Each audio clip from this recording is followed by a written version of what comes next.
Hi everyone and welcome to another podcast of the Land of Saints and Sinners. You might notice we're in a different kind of setup today, Jojo, aren't we? We are. We've decided to leave the other setup because we've had a day out and We have. left the studio behind, and we're Yep. now in Your lounge. Yeah. So this is our makeshift studio for this podcast, but we wanted to come on. Of course, a lot has been happening in the last 2 days, hasn't it, Jojo? So much has been happening and it's been quite exciting, hasn't it? I think it has. I mean, a lot of people don't get excited about local elections. I do. You do, yeah. Because I think it just is like a stepping stone of what is to come, is it not? Yeah, it is. But they do an important role, councillors, don't they? Let's be honest. Well, they fail in a lot of portals and, your bins being collected once every 6 years, that kind of thing. So the council role is important, and they're kind of an indication of where the country is feeling, where they're going, and we're going to talk about that a little bit in the podcast today. And we had an early night, I think, on the night of the elections, didn't we? We did. We didn't stay up late to watch it. So but we got results in the morning, and it was what we assumed it would be. I think we put some videos out on our last podcast. Yep. What did we predict would happen? Well, we predicted, drum roll please, that Labour was going to be ousted from their seats, and Mr. Farage was going to kick ass and take over. So Reform UK, here we go. Well, it looks like it, doesn't it? So I think to date, because there's still some counts being done as we're recording this podcast, by the way, so live stuff will come in. They've taken over 500 council seats. They've won one mayoral election, haven't they? One by-election, which was massive in Runcorn and Helmsley, where the guy beat up one of his constituents. Not great on your CV when you're running as an MP. Yeah. What do you think of that anyway? That punch up. Did you see him punch that? I didn't. Oh no, I did actually. It was terrible. Dreadful. Absolutely terrible. Well, you got a good right hooking in mind. I mean, I think they should put him in with an MMA cage fighter. Maybe Conor McGregor, actually. Yeah, you could put him in with him. That'd be interesting, wouldn't it? Because that's a combat sport, isn't it? Anyway, I digress. It's right, I'm Welsh. I digress. You make excuses for yourself every time you make a mistake by saying you're Welsh. But that's not a really good stead for the other Welsh people, is it? Listen, underneath his clothes, my body is burning. I'm like a lobster. I'm literally like a lobster, right? I'm not going to show you, right, because we get banned, right? But I'm red raw. But going back to what we were saying, we did predict, didn't we, that there'd be a landslide. I think a lot of people saw that coming. Yeah. The reason, but everybody wanted it. Not been predicted. Everybody wanted it. Everybody wanted that change, and I think because people have really kind of vocalized that, we just knew it was going to come. And you're not a great fan of Keir Starmer anyway, so get him out. Get him out. I really despise the man. So I think for him it's been a bit of a shoe-in, and the Conservative Party, because Kemi Badenoch is coming out now, defending the fact because they held most of the councils because of on the back of Boris's massive majority. Yeah, of course. And after COVID and all that kind of stuff. But I quite like her though. Yeah, you do, because when you were listening to the House of Commons today, you kind of. I just like her, the way that she challenges Kier. I like the way that she gives it some welly, and she's straight talking. And I just quite, I think she's quite a powerful, sort of strong, independent woman. Actually, but judges like yourself, then, isn't it? That's right. Yeah, especially when she told him he had no balls. I thought that was brilliant. That was brilliant. Yeah, so we've been watching the results coming in, and the Runcorn and Helmsley one going back, that was important because that was a by-election. So they've got so Reform got another MP now. That makes up 5. Well, they did have 5, of course, with Rupert Lowe, but of course he's an independent now. What do you think it says about Keir Starmer's leadership and kind of the direction that we seem to be going, and the feeling of people out there? Nobody has faith in him. Everybody has lost faith because, as soon as he's come into power, what he has done is really targeted the vulnerable, the poor, people on benefits, the sick. He's literally targeted the lower end of society per se. I don't think that, but that's what he has done. And I think, a lot of people are being angered. You can have carers that are, looking after people, and everything's just getting cut. And, obviously we've got the borders, which are just wide open and flooded, and then we're having other people taking precedent over us. Wait, where were you looking then? Yeah. No, I just thought I heard your phone vibrate then. It wasn't. It's not my phone. Your phone. It's probably on there. I don't know what it was. All right. Yeah. I might have just farted. I don't know. I'm joking. So yeah, so I just think, you know, the people have just felt so disillusioned and so kind of fed up because, you know, when he came into power, everybody was like, okay, let's see where this goes. And a lot of people turned from Conservatives to Labour because they were so fed up of Conservatives that they thought, right, okay, let's try Labour. They've tried Labour, and now Labour is here just absolutely kicking arse out of us, you know, as a country. He's not for the people, and people recognise that. And they feel that we're being done over and we're sinking because of him. And so why should we stand there and allow this man to, you know, to deliver a foul delivery for us and on behalf of us? Not a chance. But playing devil's advocate, and I'm not here to defend Keir Starmer because I think everyone knows my thoughts on the Labour Party and Keir Starmer. You know, the argument they're putting forward is, well, we've only been in government for about 8-9 months. You know, give us a chance, give us some time. But what he's done in those 8 months is absolutely disgraceful. It's an absolute disgrace what he's done to the country. And if this is just the beginning, and we got 4 more years of this, I mean, what's to come? We do not want 4 more years of this because it's just he's dreadful. A WEF puppet, I'm afraid. Well, he's part of the WEF, WHO, the UN. He's a proper puppet, and so in that comes an agenda, and part of that, again, some people agree with that, some people won't agree with that, you know, and it just becomes that there's this 2030 agenda that he's sliding into. Do you know, I find mad with Keir Starmer as well is there's lots of controversy around him as well, and there's all kinds of mud being slung at him, and you'd expect that because every Prime Minister gets it, you know, whether Conservative or Labour. I think what this has done now, these local elections, they'll brush it off and say they don't matter. You know, there's no indication at all that this will make an impact on the next general election. But so why did they ask for a recount? Why were they asking for a recount if they're not that bothered by it? Exactly. Well, that was to do with the MP, though, wasn't it? Runcorn and Hempstead. Yeah. So I think that's for a recount. I think it was they won by 4 first of all. I might be wrong. Correct me on. And then it was 6. Wasn't then it was 6, so they lost by 6. But so the recount needed to happen because there were 2 missing anyway. But given the fact that Labour in that constituency had a over 14,000 majority, so it was unbelievable. You know, a feat for Reform to actually win that seat. It just amazing, and it just, for me, that by-election.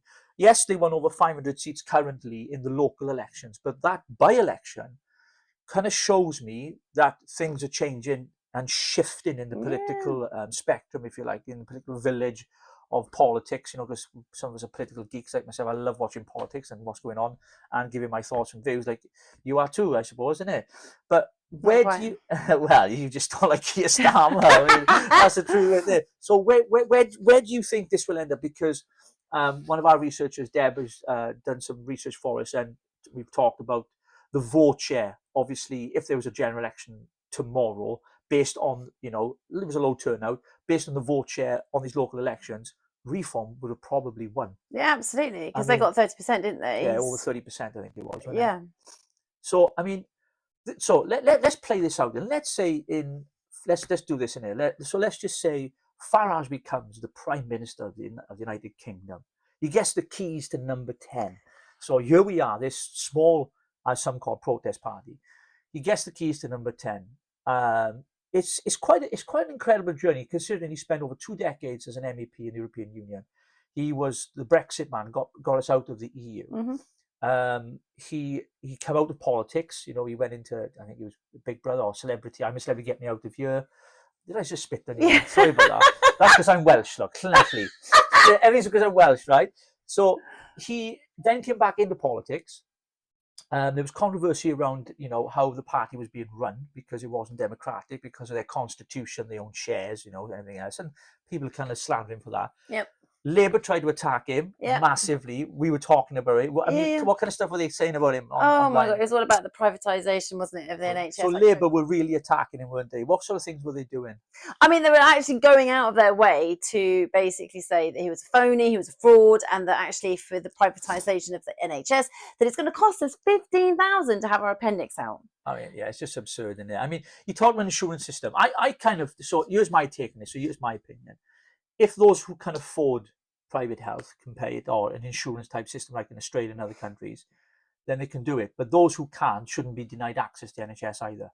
Has he said that though? I think he has said that in previous interviews. Yeah, it's like an insurance-based system whereby those who can afford to pay for it. Hey, listen, if I needed brain surgery, and the NHS said you've got to wait 18 months, and I had the money to go private and get it done in a week, I mean, what would you do? Well, that's what people are doing anyway now. Yeah, they're doing it now anyway, but it's bringing it into the NHS. We already have private, companies and PFIs in the NHS anyway since Tony Blair.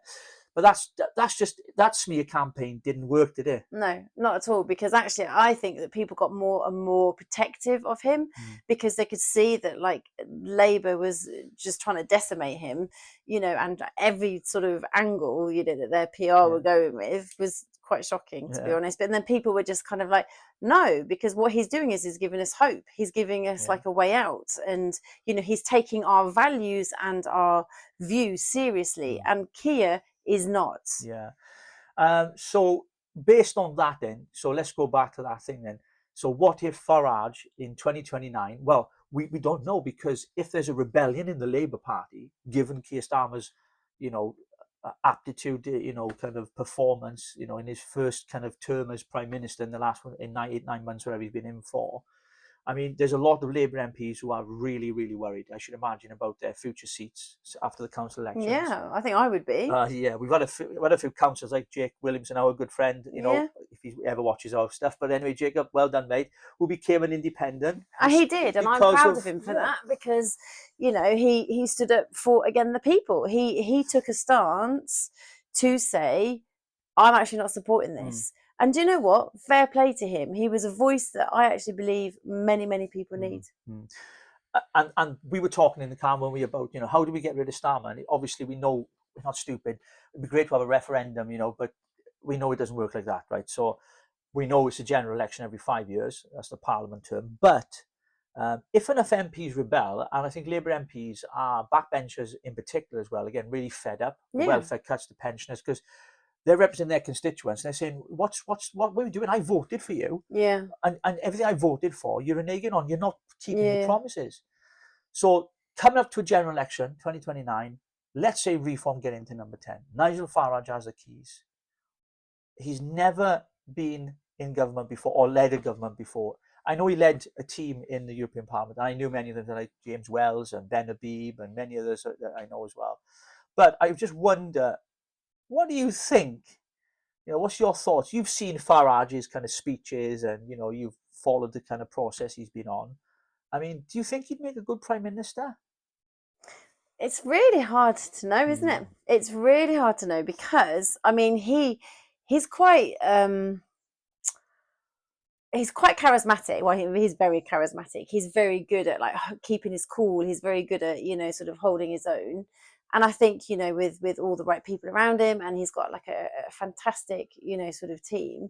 However, he's never, like Kier, been in power. And therefore, I just think that right now, right this second, we're all desperate because we cannot cope with Kier. And actually, in that desperation, I'm afraid, because Farage is listening to our voice, listening to everything that we're saying, listening to our needs, meeting our needs by saying, this is what I'll deliver, this is what I'll do. We've got 4 years left of Kier, right? So when he gets in, or if he gets in, is he a solution for the now? Because we're absolutely fed up to the back teeth of Kier. We're so pissed off with him, that actually Farage is like, this is actually going to be the best solution right now. But we don't know if any of the independent parties are going to come out. We don't know if anything else is going to happen, because he's actually our voice, because Kier is not. And is he going to be good?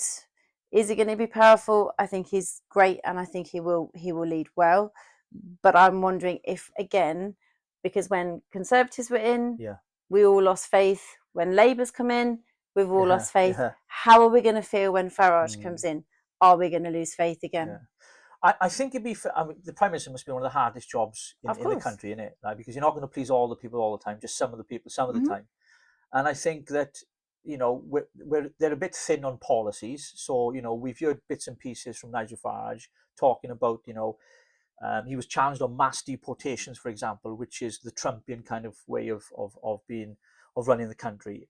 He said it's not possible, but it is possible if we leave the ECHR, European Court of Human Rights. I'm sure I heard him talk about that though. Yeah, he did, didn't he? Yeah, I'm sure he said that earlier, and I think he was saying that that's what we can start to look at. Yeah. Because again, I think he's hearing the voice of the people. Yeah. Is it a false promise?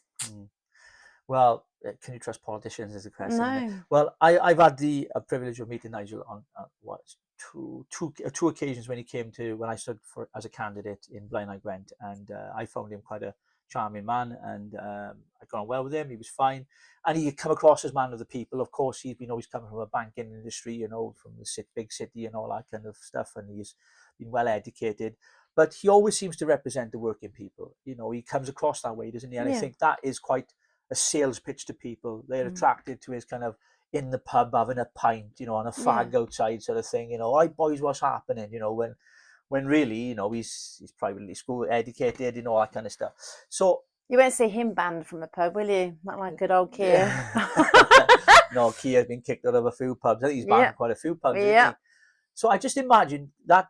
Let's fast forward now on this podcast. So the press pack are out there, right? You've got them all lined up opposite number 10.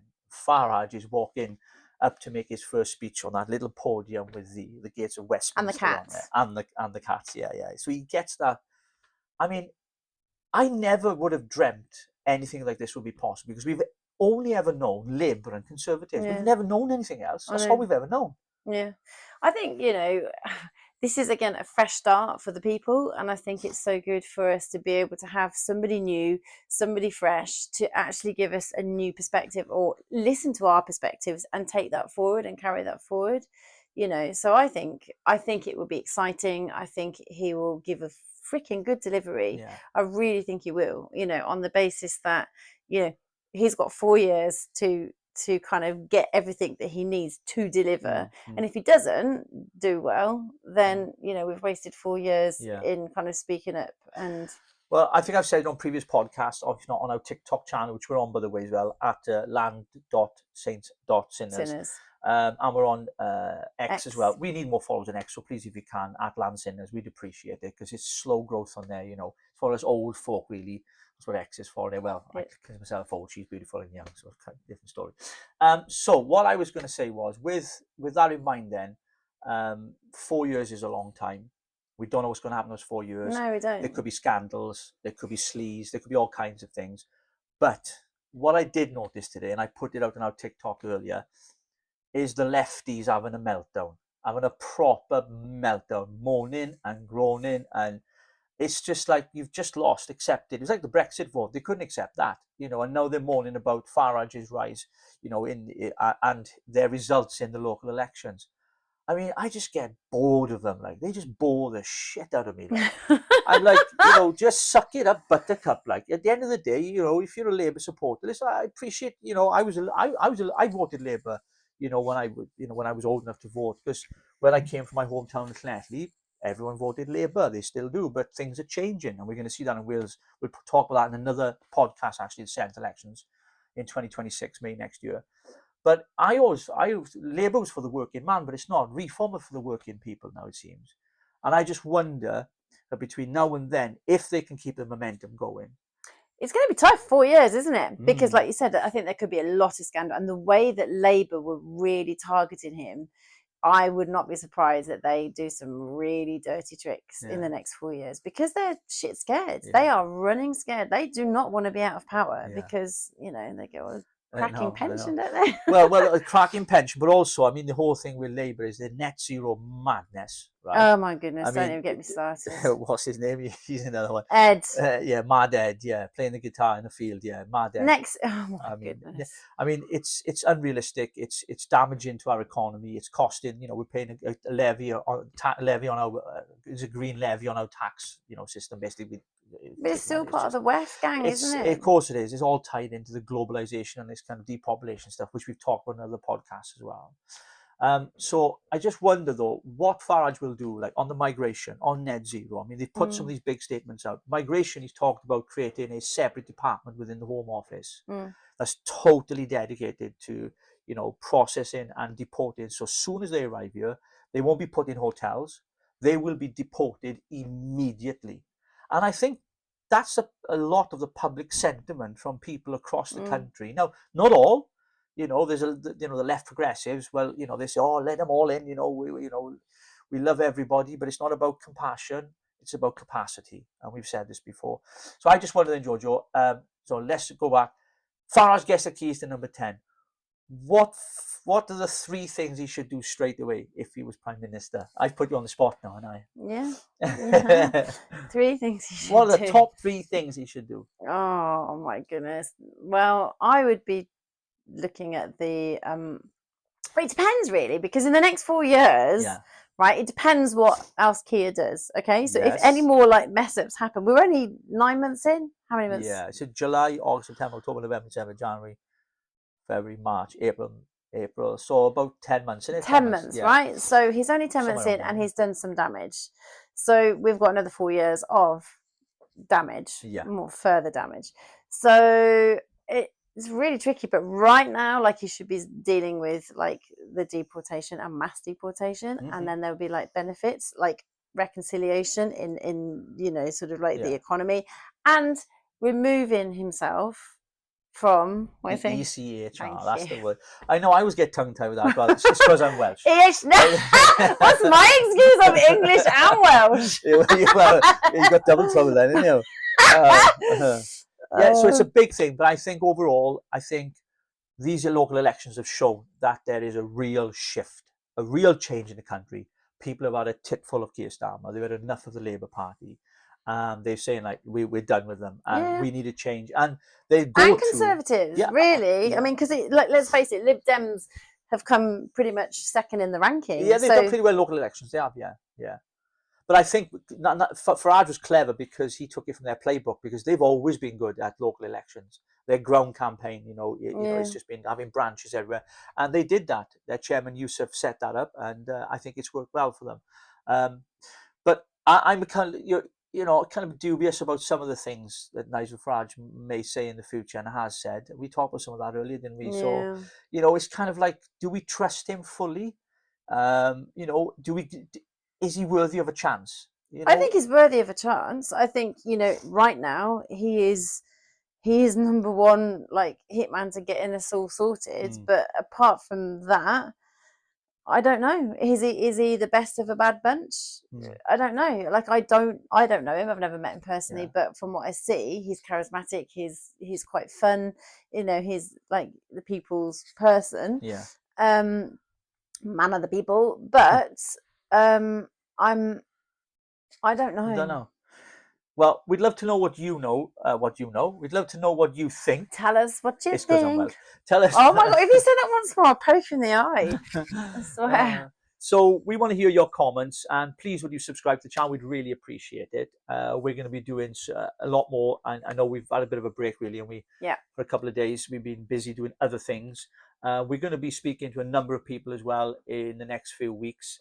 We're going to have interviews and things like that as well. So please take the time to subscribe, follow us on the Land of Saints and Sinners, and we'd love to hear your thoughts as well.